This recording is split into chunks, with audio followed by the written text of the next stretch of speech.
way surpassed that and blew up to 2,000 before I knew it. And man, I'm super grateful for that, man. I didn't start this channel out, you know, with plans of being monetized. I didn't really know how that even worked. And still, unless you've got tens of thousands of subscribers, you're not getting paid any real money.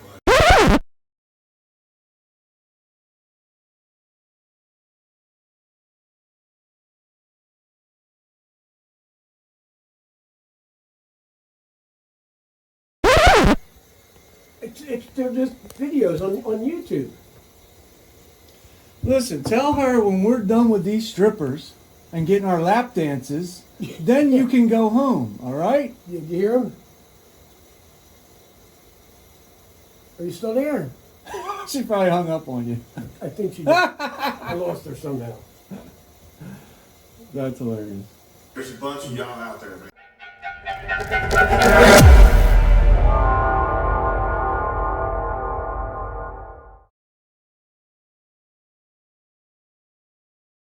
Okay, everybody, welcome back to the channel.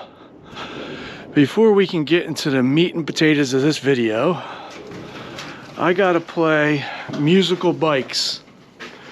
I'm gonna take my brother's Ironhead chopper project off the table.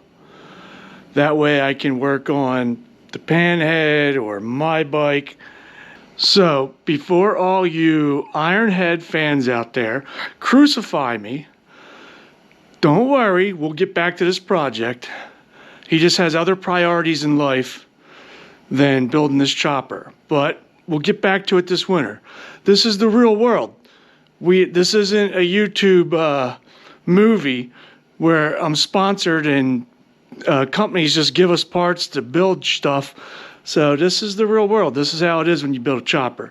Sometimes they get pushed back and they're delayed a little bit. But we'll get back to it. It'll get done. Hopefully this winter, we'll see. So let me get it off the table so I can move these bikes around, have another table to work on other projects and things. So let's dig into this.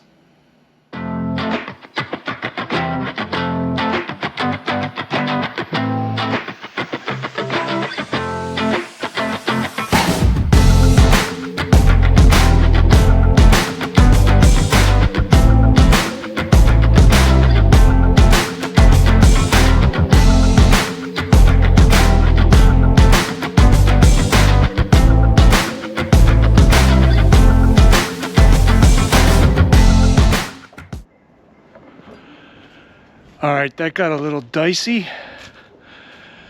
Being I don't have any brakes on this thing and no wheel spacers. Front wheel wanted to flop on me coming down off the table. A little sketchy. But alright, I had to move old Greenie out of the nursery. And my big girl. A Road King Classic. But let's fire her up, see if she'll start.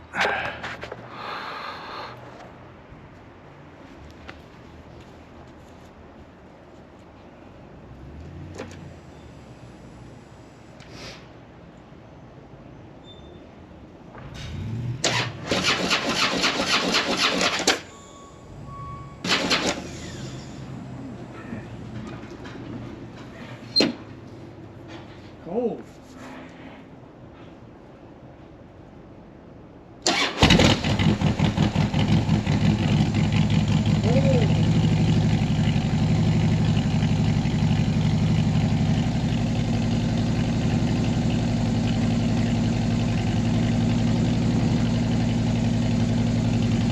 She is ice cold. That oil is like molasses. I hate to start her up, but I gotta move her around, and she's so fat and heavy, I can't push her up that ramp by myself without riding her up under her own power. I'm gonna let her warm up for 15 to 20 minutes, and then I'm gonna take her down the road real quick. And then, hey now. And then I'm going to reposition the bikes in here so I can get them all in the garage.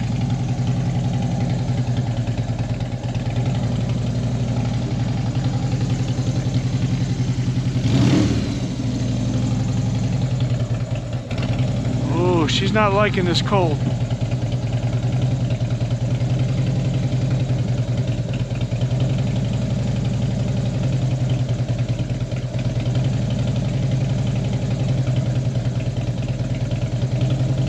All right, I'll get back to you.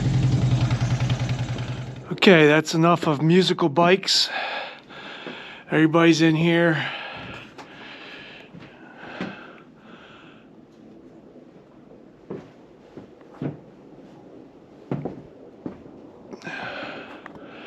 Let's get down to work.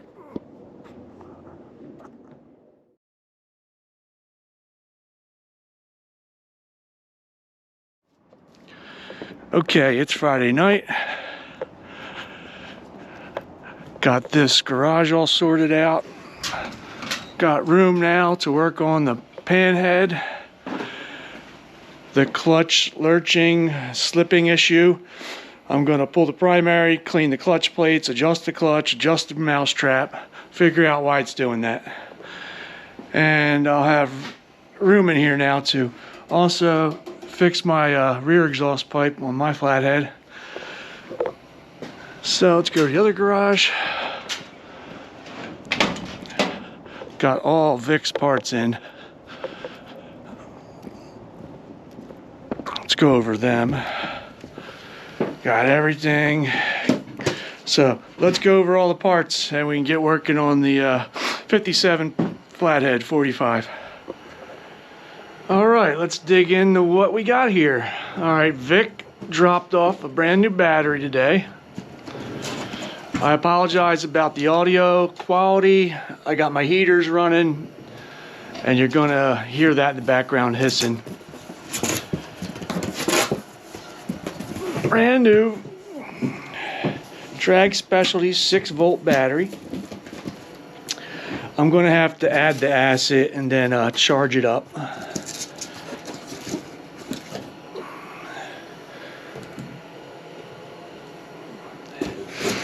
Give you a little bottle of acid, and not the good kind of acid.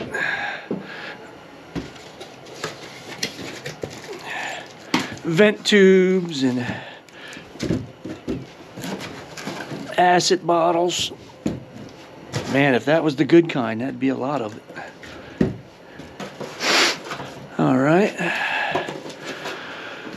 So I got to do that tonight. Get it charging up.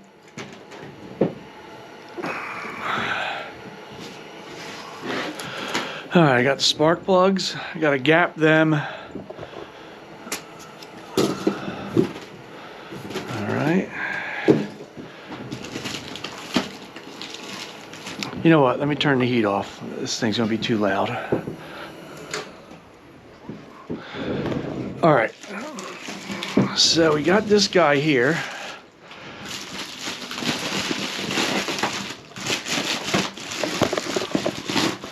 This is from Flatland Motorcycle Parts out in Arizona. They do all panheads, knuckleheads, flatheads, 45s, shovel heads, I believe. I think they go as new as shovel heads. That's a funny statement, but all right. So what we got here is a set of points. This is just like an extra set of points, because then this set of points comes with a new condenser. And I got to show you something about the points and what I'm going to do in a little bit. Let me get my whiskey out of here.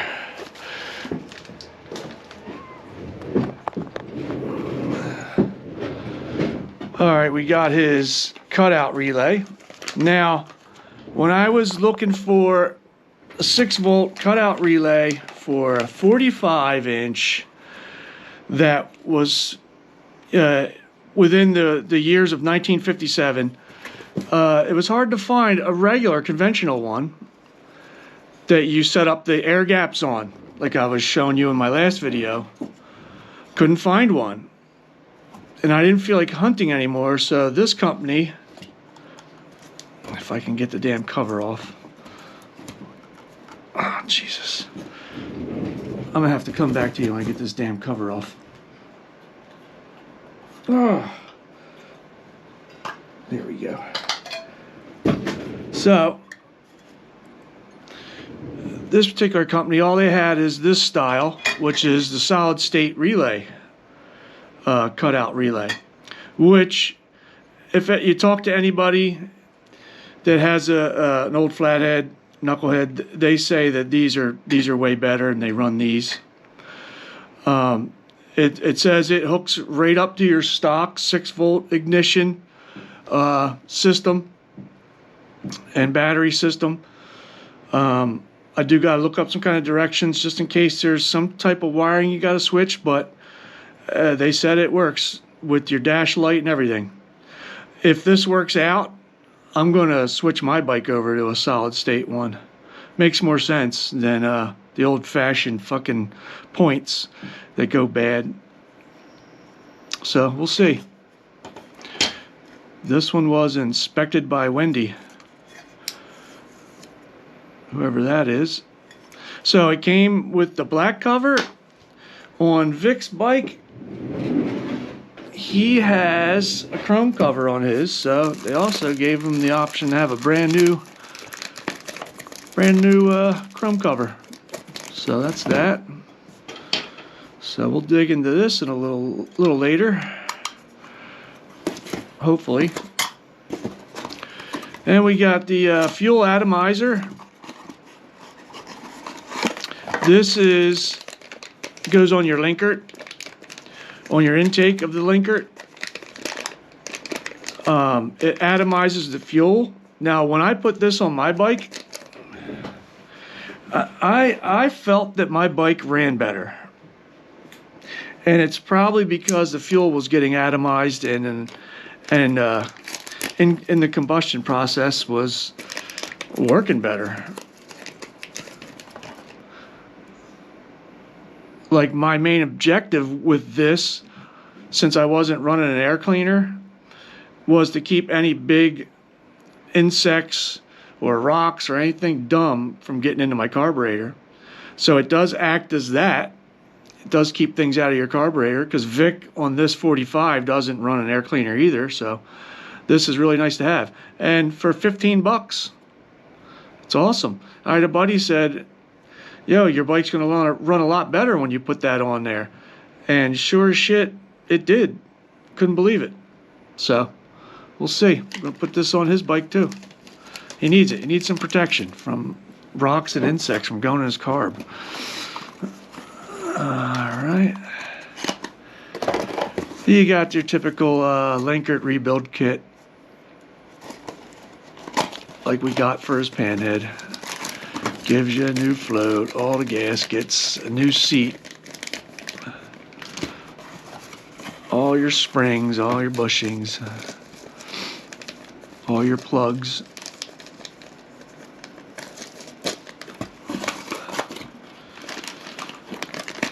The other thing I got him, sorry about that, the other thing I got him was he didn't have the original Parkerized Linkert nuts, the mounting bolts, rather, not nuts.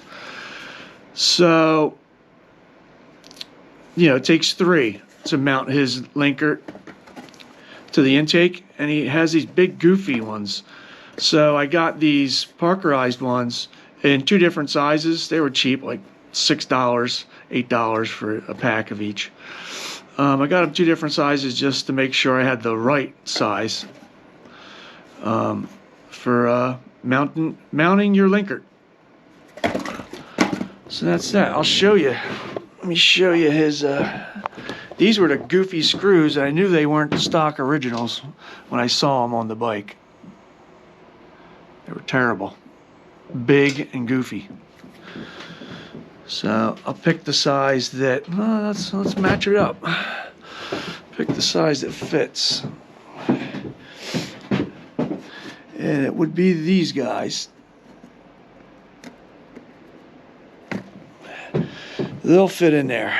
So that'll be better. You'll have more of an original look with the Parkerized Linkert mounting bolts.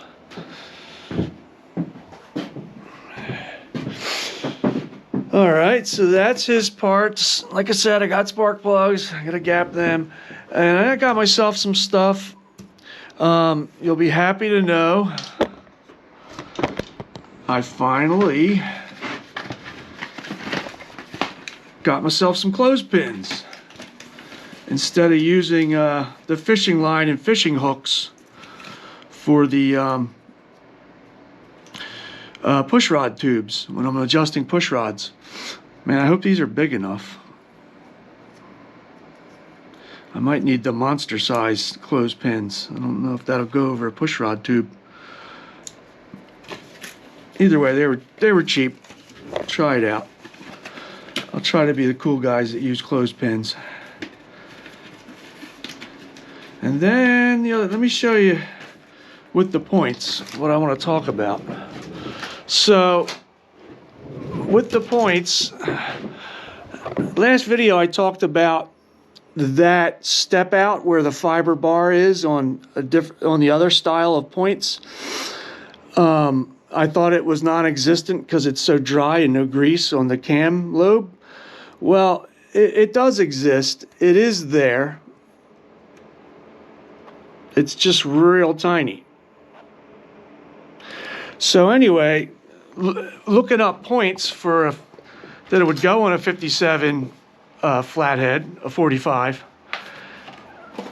I came up with the same brand. Now let me show you.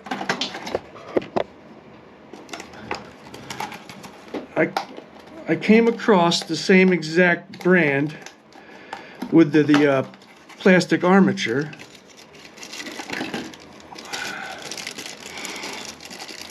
And I don't know if you can see it or not, but there's barely any step out either. So I was wrong. It wasn't worn down. You'll see it better when I do them. It wasn't worn down. So with that said, since they're not worn down up on his bike, and all they are is dirt, corroded and pitted, I want to clean them up. Just want to dress them up. Because I went over the timing on this bike, and the timing is spot on.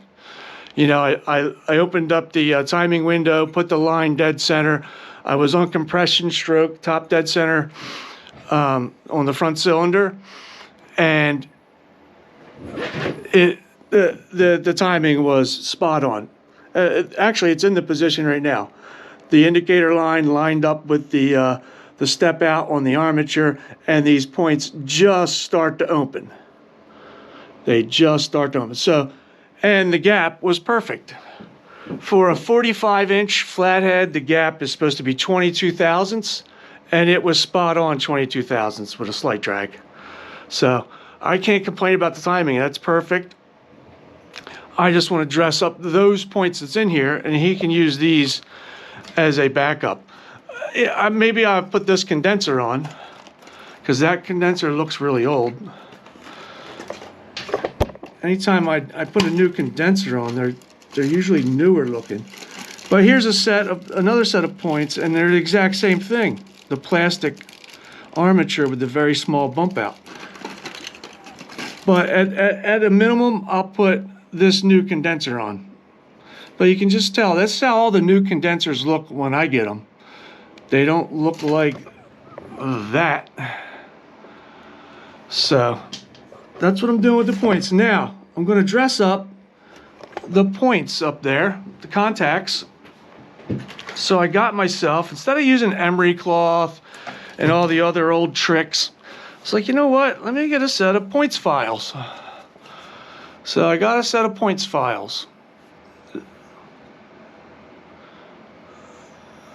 that are specifically made for ignition points. I want to try it out. I want to see how easy a points file works on contacts, and if it does a better job. I'm sure there'll be a million opinions, and I'm sure the real pros would tell you to use a points file. It's the way to go. But then all the old school guys would just say, just use emery cloth, or just use this, or just use that. Everybody's got a better way to do things. But I wanted to try a points file. They're cheap.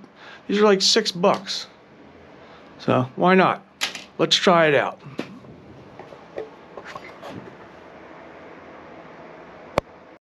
Well, I sure am glad I filmed things for YouTube, because I just looked down at Vic's brand new battery and just happened to notice got a big blowout at the bottom of it. Fucking lame. Big old blowout. So, good thing I didn't pour the acid in it, and it would have went all over the place. Thank God I looked at that.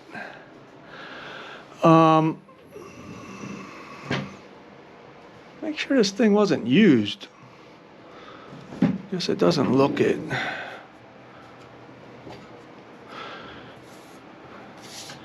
It's just weird because there's so much styrofoam. It had a styrofoam bottom.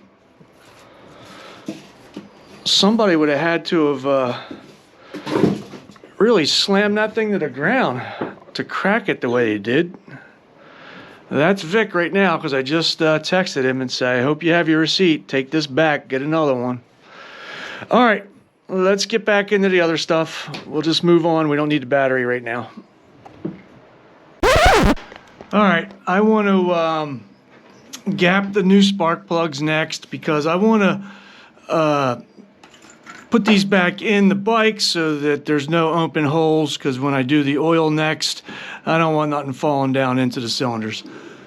No dirt, no debris. They want you to gap the 45 flathead 25 to 30 thousandths. So naturally you'd want to go, I set it at 25. That way you have room to wear out, so you're still within range. You could wear out the electrode till it gets to 30 thousandths, which is bigger than 25, and you're still within range. So that's what I like to do. They always tell you to use a wire gauge to do spark plugs, but they don't fit in here. Like this wire gauge tool, I know there's a different wire gauge tool out there, but like this one's useless. It hits the body of the gauge. It's useless. So I just got to do it with the this style. You just slide it to 25.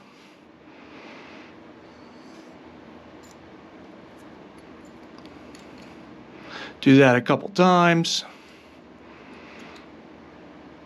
And you know you're at 25. These old ones were at, they're at like 28 thousandths. So they're worn a little bit, or they set them up there. It's almost at 30 thousandths, but they're still within range. So I'm gonna set these up at 20 thousandths. Oh, and I also want to take these little nipples off of here and take the old brass ring terminal holder, put it on this guy. So now I can put the spark plug cables back on. So you get the point. I'm going to do that, put a little drop of Never Seas on the threads, and I'll put these back in the bike. Okay, I went ahead and yanked out the cutout relay that sends the power from the generator to charge up your battery, or if you're not charging, send a signal light up to your dash, say your generator's not working. So anyway, here's the solid state relay in here. You just wire it in like the old one. Now it's got a microprocessor there, or microchip, whatever you want to call it, solid state circuit board. So when this generator reaches 6.3 to 6.8 volts, it'll inside there send a signal, well, send the power to the battery to charge up your battery. And then if it's not 6.3 to 6.8, it'll send the signal up to your generator light on your dash. The old-fashioned ones, it was a copper coil, and the RPMs of the generator would generate a magnetic force on this coil to pull in these contacts. And then there's a contact in there as well. But that's how they would work. Supposedly these are really good, these solid state relays. And like I said, if it works out good on his bike, I'm gonna put one on mine. I still have the old conventional type. I put his new cover on the cutout relay. This one was all rusty and pitted. So it's got a nice new little cover on there, that's all. All right, I'm back from a quick beer and whiskey break, and I got a special guest appearance. It's Sky. Hey, Skybird, look at me. Hey, look at me. I had to bribe her with her favorite bone. Stick some peanut butter inside of it. She don't like to come out to the garage when it's cold out. Even though it's nice and warm in here. You know, I got the heaters running. She don't like it. She don't like the cold. She's a sissy. Yeah, I'm talking about you. Where's Diesel? Where's Diesel? Where's Diesel? I know, you like Diesel. All right, let me get back to work. All right, for the sake of this video, in regards to that little experiment I wanted to perform with the ignition points files, I just changed the points out, put new ones in. I greased the cam lobe, changed the points out, put new points in. I retimed it, but I'll go over all that with you. It was just going to be too hard for me to set up the camera and file the points still in the bike, which I wanted to do for you. So I couldn't set the camera up that well. Plus I was too lazy, you know. So I'll just try to do it down here. So the bike's got new points in it. And I'll show you. I'll show you what I did come up with though. Now, traditionally you'd use 1000 grit sandpaper and you would sand your points, you know, or emery cloth. That's a typical way. But when you do that, even when you use a points file, try not to let the points snap back closed if you're doing it in place. Take a cloth while they're still open. Take a cloth, use some contact cleaner, and then clean up the contacts. Because if you let them snap back in place, they'll embed the debris from the sandpaper back into your contacts. And you don't want that. So what I did find though is that it would be better to use a points file, because if you were using 1000 grit sandpaper, yeah, you could get the points clean, but you wouldn't be able to, I don't think you'd be able to keep the contact square and flat perfectly. Each contact square and flat so they connect good. Yeah, you could clean it up with the sandpaper, but it could round the contact. But with a points file, let me see if you can see it. That's why I didn't want to do this, and I changed my mind and just put new points in.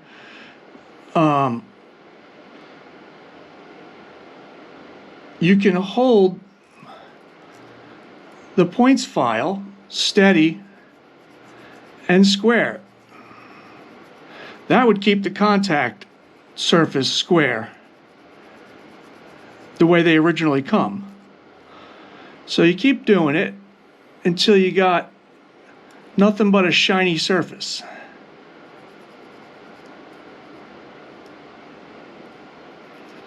Try to do a little bit for you.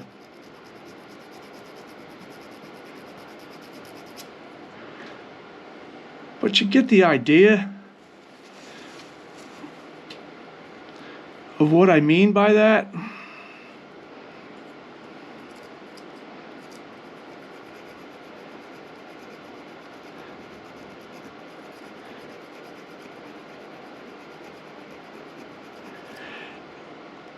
in this regard is the only place where I see a points file is better than the other techniques,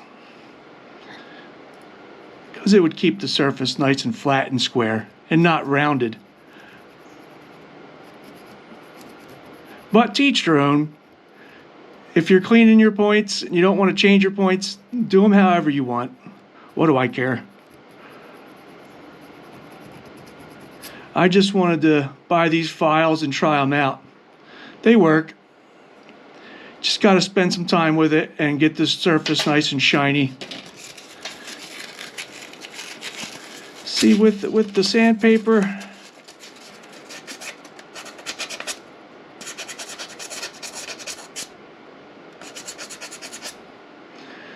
I don't think you'd be able to keep it perfectly squared, that the flatness. Let me try one of these other ones.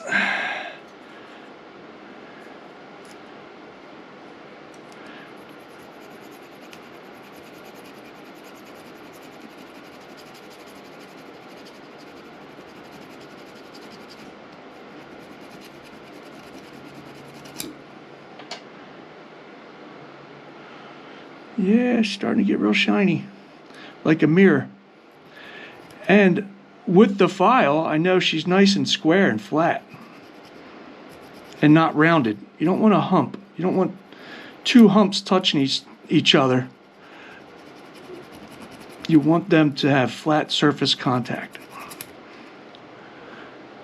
Oh yeah, Daddy, look at that. I might not, if I clean points instead of just changing them, I might not ever use sandpaper or emerald cloth again. I like these files. Oh yeah, let me, you know, if you're doing it in the bike, you got to blow it out with your air gun.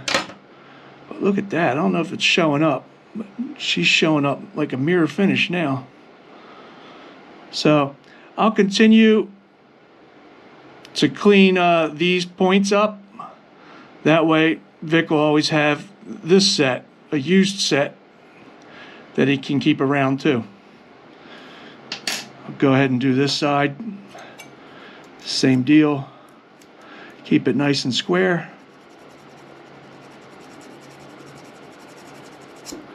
Go until she's shiny. All right, let's move on from that. Let me just show you.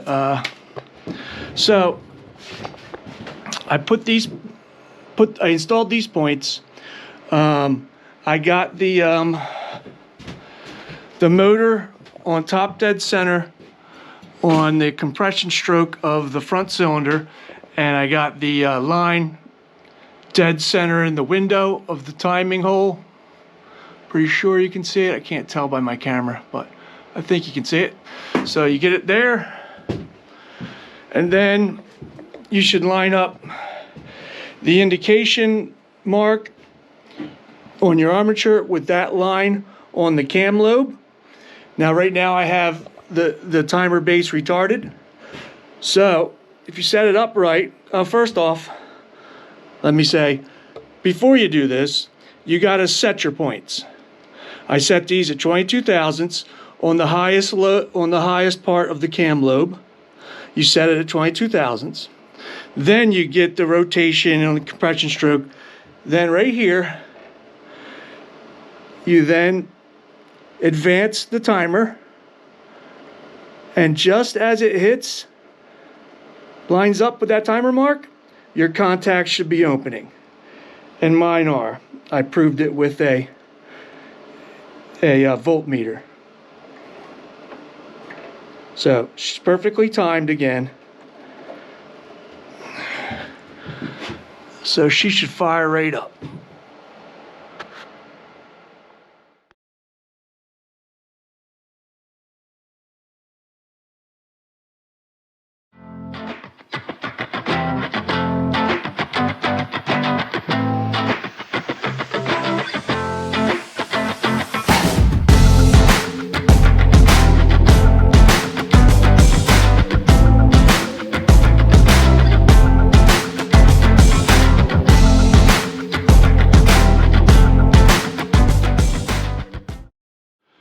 All right, I got my plugs back in and wires back in. Now I can go ahead, start filling it up with oil and bleeding it out of the feed line. But for that, I'm going to use a special guest assistant. And no, it's not going to be Sky. We're going to bring in another special guest assistant.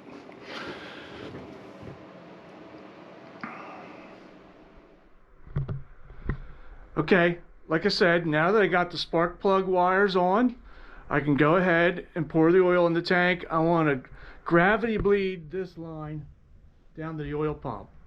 Now to do that, I might need 4 hands to accomplish that feat. So I decided to bring in a special guest star to give me a little hand. So you might be wondering, who am I going to bring in? Well, I need someone that's tall. That's a prerequisite. I need someone that's smarter than me. Alright, well, let me just introduce you to my assistant. She's 6 foot tall, and she's my beautiful fiance, Megan. Hi. Alright, come over here. I'll show you what you're going to do. Take off the oil cap.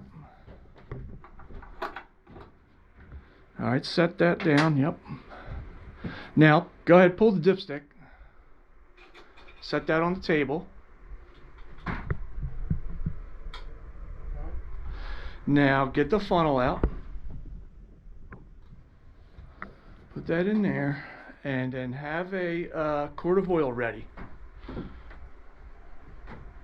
Just, yeah, leave the funnel alone. You can let that loose. Alright, show them what kind of oil we're using.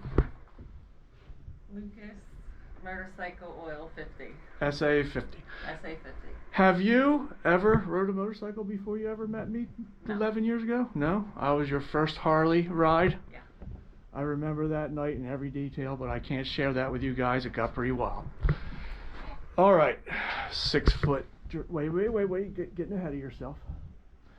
Let me set up the camera so we can film the bleeding action.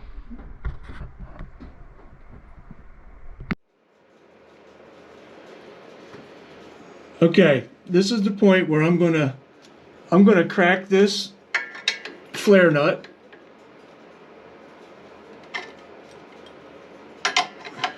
And then I'm gonna have Megan pour in the oil so we can bleed the air out of it and prime up the pump.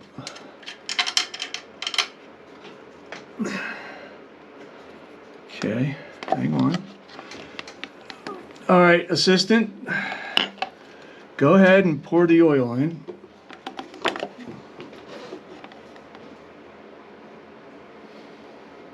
Without overflowing that and pouring it all over my camera and my head. It's not funny. It will probably stay there by itself. Okay, now we're on to our second quart of oil. Nothing came out. I didn't like that, but let's see what happens. That's why I'm doing this. I wouldn't want that to happen starting up the bike. Nothing coming out. Go ahead, you just keep on pouring it in. What, that's the whole second quart? No. Oh. This out, but you just watch the... I don't want the funnel to Fuck, man.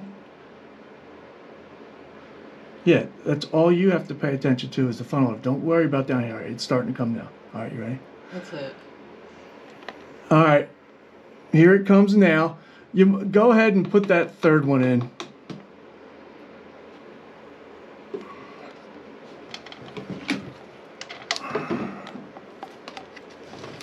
All right, so now you can see we got oil down here at the oil pump. As soon as she starts putting the third one in, I want a little bit of it to flush out the tank and the lines. See, there we go. Put a little backstop on it. Hope you guys can see this. To flush out any shitty oil or anything, but seems like it was pretty dry. There goes some debris there. Couple little pieces. Alright, I'm gonna stick it on. Alright, boom.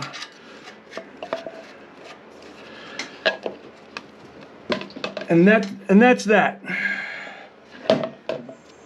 you just keep putting that oil in up there. You done? The whole quart? Yeah, put the whole thing in. Yeah, put the whole thing in. And if you loosen it up here, you should get clean oil coming to drip out like that. Bleeding that air out. I even see little air bubbles too.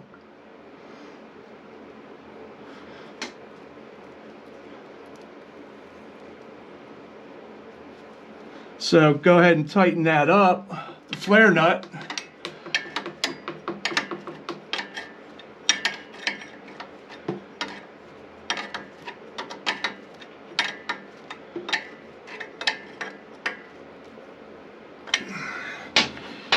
That way we know we have a full column of oil right here at the pump when it goes to start up. If some wants to migrate through into the pump, it'll get down in here and maybe stop at the check ball. That's fine, but at least we'll have something. And probably a few minutes before I go to start this bike, I'll crack it one more time just to make sure that all that didn't bleed down into here if you had bad check balls. All right, let me clean up my hands. Okay, you're done here. Your job is done. Why don't you go inside and make me a sandwich or something? Go on, get. Oh, real quick. Let me get your opinion. I need a female perspective. Out of all the male motorcycle YouTube creators out there, who do you think is the sexiest on YouTube? Oh, that's easy. Pacific Mike.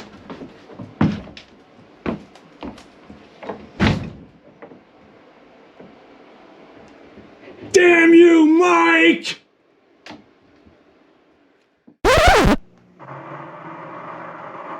Hello and welcome to Mike's Garage. If you've already subscribed to our channel, thank you very much. If you haven't, please do. And when you do, be sure and tap on the little button that operates the notification bell so you'll be notified every time we put up a new video. I used to spend a lot of time there. I used to roller skate there a lot. I love to roller skate in Venice. There's so many things happening on the boardwalk that are really fun. And people selling all kinds of weird stuff and lots of food. All right, and last but not least, I got to strip this linkered carburetor all the way down.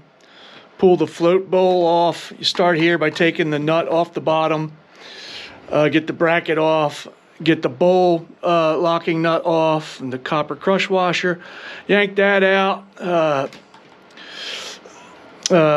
Take the float off. No, the float will be with the bowl. I'm sorry. Strip the needles out of here. Take the high speed out and the low speed out, all the way out. There's little springs over here.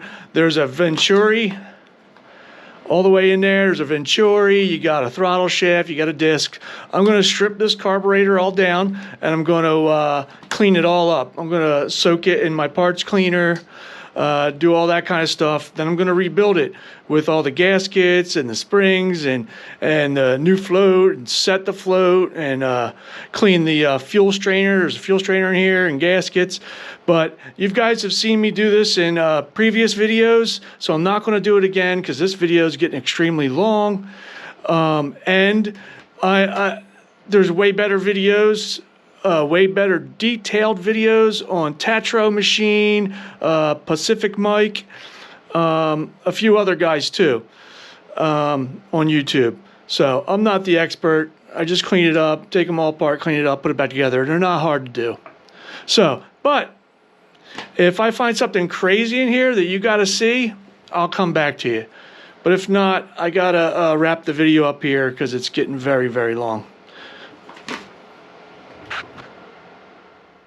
All right, guys, I'm going to end the video here. I'm going to pull the plug on this one. It's getting really long. But I'm going to pull this apart, clean it up, put it back on the bike. Hopefully by then Vic will have the new battery for me. It's a shame his got busted.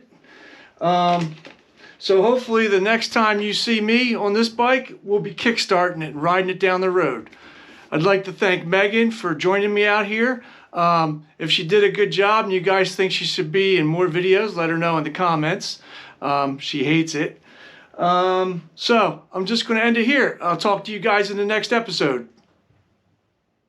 To come for the knucklehead, they should be here in the next few days. So until then, I'll see you out on the road.